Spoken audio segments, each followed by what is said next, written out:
Hello everyone, नमस्ते। मेरा नाम गरिमा है और मैं एक इंट्यूटिव टैरो रीडर हूँ। I welcome you all to Venus vibes, जहाँ आज हम करने वाले हैं एक छोटा सा reading about the energy you need to release for your next breakthrough. तो आपके लाइफ में जो नेक्स्ट लेवल अप सिचुएशन आ रहा है, जो नेक्स्ट तरक्की का या सेल्फ डिस्कवरी का या फिर एक एनलाइटनमेंट जैसा मोमेंट आने वाला है जो आपकी ज़िंदगी में आने वाले दिनों में, उसके लिए आपको अभी कौन से एनर्जीज़ को रिलीज़ करने की ज़रूरत है। आसान भाषा में आपका एक बेटर वर्जन बनने के लिए आपको किन चीज़ों का त्याग देने की ज़रूरत है अभी। ये एक एनर्जी रीडिंग है और कलेक्टिव में मुझे ये सारे एनर्जीज़ बहुत फील हुए हैं, जिसके वजह से ये रीडिंग करने का मैंने सोचा है। लेकिन before I start the reading, मैं आपको एक बड़ा सा थैंक यू बोलना चाहती हूँ। A big thank you from my side. मेरे साथ बने रहने के लिए मेरे सारे रीडिंग्स में आपका प्रेजेंस और आपके कमेंट्स और आपके लाइक्स मुझे बहुत एनकरेज करता है। Thank you so much for that. आगे बढ़ते हैं। आपका reading, the energy you need to release for your next breakthrough. पहला जो एक मैसेज बहुत स्ट्रांगली यहाँ पे आ रहा है वो है एक कंट्रोलिंग एनर्जी आपके रिलेशनशिप्स के तरफ से। ये किसी किसी के लिए थोड़ा ट्रिगरिंग हो सकता है, लेकिन बहुत स्ट्रांगली ये मैसेज आया है तो मुझे ये बताना पड़ रहा है। हो सकता है आपके ज़िंदगी में करेंटली जो भी रिलेशनशिप्स चल रहे हैं वहाँ पे शायद आपको बहुत ज़्यादा चीज़ों को कंट्रोल करने की ज़रूरत पड़ रही है। शायद बहुत ज़्यादा आपके कम्युनिकेशन को ड्राइव करने की ज़रूरत पड़ रही है। आपको तरह तरह के प्लान्स आप ही को बनाने की ज़रूरत पड़ रही है। हो सकता है सामने वाले से आपको उस हिसाब से रिस्पॉन्स नहीं मिल रहा है जो आप एक्सपेक्ट करते हो। तो जिसकी वजह से क्या हो रहा है, पूरा रिलेशनशिप को कंटिन्यू करने का जो रिस्पॉन्सिबिलिटी है, जो जिम्मेदारी है, वो पूरा आपके ऊपर आ रहा है। इसके वजह से एक इम्बैलेंस क्रिएट हो रहा है। जो एक गो विद द फ्लो वाला एनर्जी होता है ना, जहाँ पे हम लोग कंफर्टेबली सेल थ्रू करते हैं रिलेशनशिप में, वो चीज़ की कमी मुझे नज़र आ रही है। मुझे बहुत ज़्यादा ऐसा मैसेजेस मिल रहे हैं कि चीज़ें बहुत ज़्यादा रिजिड होता जा रहा है। आप एक तरह का रिस्पॉन्स एक्सपेक्ट कर रहे हैं लेकिन आपको वैसा नहीं मिल रहा है। आप एक तरह का रिजल्ट्स एक्सपेक्ट कर रहे हैं आपके रिलेशनशिप्स में, लेकिन वो आपको नहीं मिल रहा है। हो सकता है इस समय आप ऐसे लोगों से घिरे हुए हैं जो लोग आपको अच्छे से समझ नहीं पा रहे हैं, जिनका एक्सपेक्टेशन आपसे जो है और आपका जो एक्सपेक्टेशन उनसे है, ये दोनों चीज़ें बैलेंस में नहीं दिख रहे हैं। तो आपको ये बोला जा रहा है कि ये जो कंट्रोल करने का जो एक टेंडेंसी है या फिर एक जो सिचुएशन क्रिएट हो जा रहा है जहाँ पे पूरा जिम्मेदारी आपके पास आ जा रहा है, ये चीज़ को आपको रिलीज़ करने की ज़रूरत है। ये एक ट्रांसफॉर्मेशन पीरियड है, मुझे बताया जा रहा है, जहाँ पे हो सकता है आपके एग्जिस्टिंग जो भी रिलेशनशिप्स है, अगर आपके सर्कल में एक 10 लोग हैं, हो सकता है आपका नेक्स्ट ब्रेक थ्रू जब आएगा, आपका जब लेवल अप होगा, ये 10 के 10 लोग शायद आपके साथ नहीं रहेंगे। इनमें से बहुत सारी दोस्ती पीछे छूट जाएगी, बहुत सारा कनेक्शन शायद यहीं तक सीमित रह जाएगा। तो आपको ये बोला जा रहा है कि आपका ये जो एक रिलेशन, ये आप गलत मत समझिएगा, ये बहुत अच्छी बात है। एक रिलेशनशिप को आगे लेके जाने की जो इच्छा होती है, ये बहुत अच्छी बात है, लेकिन वो हार्मनी नहीं रहता है इससे।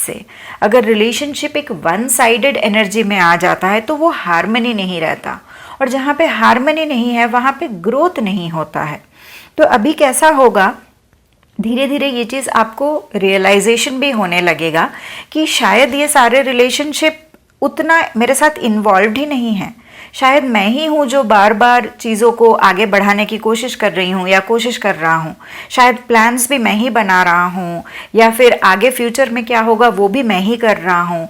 तो आपको बोला जा रहा है आप इस चीज़ को रेस्ट दें, आप इस चीज़ को रिलीज़ करें, आप एक्सेप्ट करें कि जो रिलेशनशिप आपके लिए है वो ऐसे ही आपके साथ रहेगा। उसके लिए आपको डबल मेहनत करने की ज़रूरत नहीं पड़ेगी।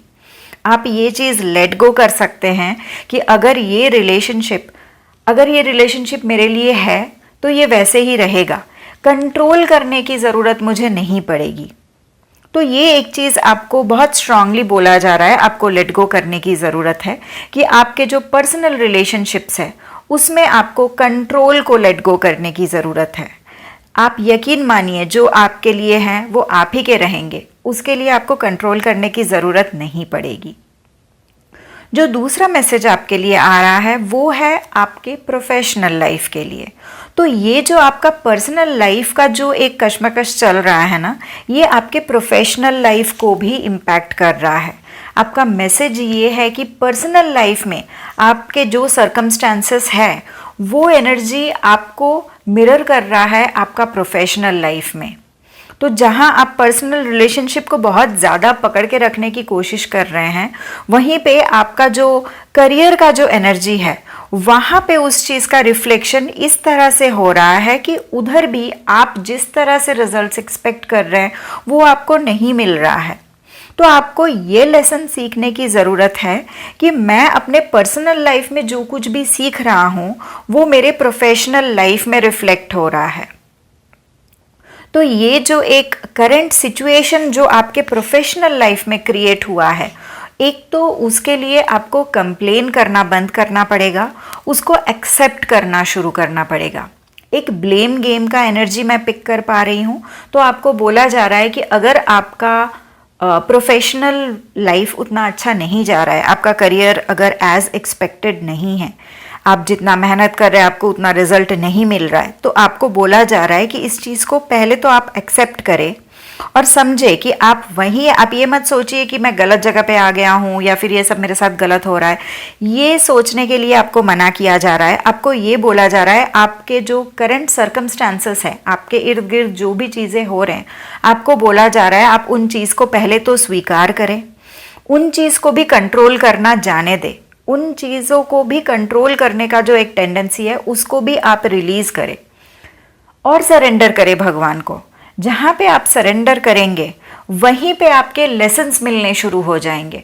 हम जब तक दूसरों को ब्लेम करते रहते हैं तब तक हमको समझ में नहीं आता है कि असली लेसन क्या है सिचुएशन का। हमें हमेशा लगता है कि उसकी गलती है, उसने गलत किया है, लेकिन सच में तो ये है कि जहाँ कहीं पे भी हमारे लाइफ में केओस क्रिएट होता है वहाँ पे हमारे लिए कुछ ना कुछ लेसन ज़रूर रहता है। हमारे ट्रिगर्स ही हमारे लेसन्स हैं। जहाँ जहाँ हम ट्रिगर हो रहे हैं, जहाँ जहाँ पे हमको लग रहा है कि चीज़ें सही नहीं हो रहे हैं, मैं जैसे चाहता हूँ वैसा नहीं हो रहा है, जहाँ जहाँ पे भी लग रहा है कि हम फंस गए हैं, वहीं पे हमारा लेसन छुपा हुआ है। तो ये चीज़ पे आपको ध्यान देने के लिए बोला जा रहा है। आपको लेट गो करना है कंट्रोल करने का एनर्जी अपने वर्क प्लेस पे भी, आपको लेट गो करना है ब्लेम का एनर्जी वर्क प्लेस पे भी, और आपको इनवाइट करना है एक्सेप्टेंस। जब आप एक्सेप्ट करेंगे कि हाँ ये मेरा जॉब है या फिर ये मेरा बिजनेस है, यहाँ पे ये प्रॉब्लम्स है और ये प्रॉब्लम से मुझे ये लेसन मिल रहा है, तो आपको ये एक इंट्रोस्पेक्शन में जाने की ज़रूरत है जहाँ पे आपको ये लगे कि ठीक है मैंने जो किया है, मेरे हिसाब से जो मुझे सही लगा मैंने वो किया है, लेकिन रिजल्ट वैसे दिख नहीं रहे हैं, तो ऐसा क्या रह गया जो मैं ठीक कर सकता हूँ। आपको इस एनर्जी में आने के लिए बोला जा रहा है। आपको रिलीज़ करना है आपका वो एनर्जी जो आपको हमेशा दूसरों के एक्शन पे फोकस्ड रखता है कि उसकी गलती है या फिर उसने ये गलत बोला या फिर उसने मेरे साथ अच्छा नहीं किया। ये सारे चीज़ों को आपको बोला जा रहा है आप साइड में रखिए, आप अपने ऊपर फोकस कीजिए। अगर उसने ऐसा किया तो इससे मुझे क्या सीखने की ज़रूरत है, अगर ये वर्कआउट नहीं किया तो इससे मुझे क्या सीखने की ज़रूरत है। ये आपका एनर्जी होना चाहिए। एक हैंडमैन जैसा मैं एनर्जी यहाँ पे फील कर पा रही हूँ कि जैसे आप देख रहे हैं चीज़ों को वैसे ना देख के थोड़ा अलग तरीके से देखें। ये आपके लिए मैसेज आ रहा है। और जो आखिरी मैसेज है आपका वो है गेटिंग काम, जिसकी बहुत ज़्यादा ज़रूरत है, क्योंकि अगर आपको इतना इंट्रोस्पेक्ट करना है और इतना लेट गो या फिर एक डिवाइन सरेंडर के एनर्जी में रहना है तो आपको ये काम वाला स्टेट अचीव करने की बहुत ज़रूरत है। आपको खुशियाँ बाहर ढूंढना नहीं है, आपको खुशियाँ अपने अंदर ढूंढना है। आपको ये समझना है कि बाहर का जो केओस है ये मेरे अंदर के एनर्जी का ही एक्सटर्नल मैनिफेस्टेशन है। मेरे अंदर जो भी चल रहा है वही चीज़ें मुझे बाहर दिख रहे हैं। तो आपको ये चीज़ समझने की ज़रूरत है कि अगर मेरा मेंटल स्टेट सही नहीं है तो मेरा बाहर का भी जो एनवायरनमेंट है वो भी कभी सही नहीं होगा। तो आपको ज़रूरत है शांत होने की, आपको ज़रूरत है मेडिटेशन करने की, अपने आप के साथ बैठने की ज़रूरत है, आपको खुद को समय देने की ज़रूरत है, जहाँ पे आप खुद समझने की कोशिश करें कि आप ऐसा क्या कर सकते हैं ताकि ये आपका जो इंटरनल केओस है उसको आप रिजॉल्व कर सके। और जैसे ही आप वो इंटरनल केओस को रिजॉल्व करेंगे, आपके बाहरी दुनिया के जो भी केओस है वो सारे आपको तुरंत तुरंत सॉल्व होते दिखने लग जाएंगे। ये बहुत स्ट्रांग एनर्जी है। आपको यही बोला जा रहा है कि आप लेट गो कीजिए, सरेंडर की एनर्जी में आइए, एक अपने आप को पीसफुल स्टेट में लेके जाने की कोशिश कीजिए। और ये पीस तभी आएगा जब आप एक्सेप्टेंस को इनवाइट करेंगे। तो बहुत ही कनेक्टेड मैसेजेस है। आपको ये सारे चीज़ों को एक एक कड़ी जोड़ जोड़ के काम करने की ज़रूरत है। अभी के लिए इतना ही। मुझे बताइएगा ये मैसेज आपसे कितना रेजोनेट करता है, और आपको अगर ये रीडिंग पसंद आई तो लाइक ज़रूर कीजिएगा, सब्सक्राइब ज़रूर कीजिएगा। किसी अपनों के साथ चाहे तो आप ये रीडिंग शेयर कर सकते हैं अगर उनको भी इस रीडिंग की ज़रूरत है। All right, thank you so much, all the best, God bless.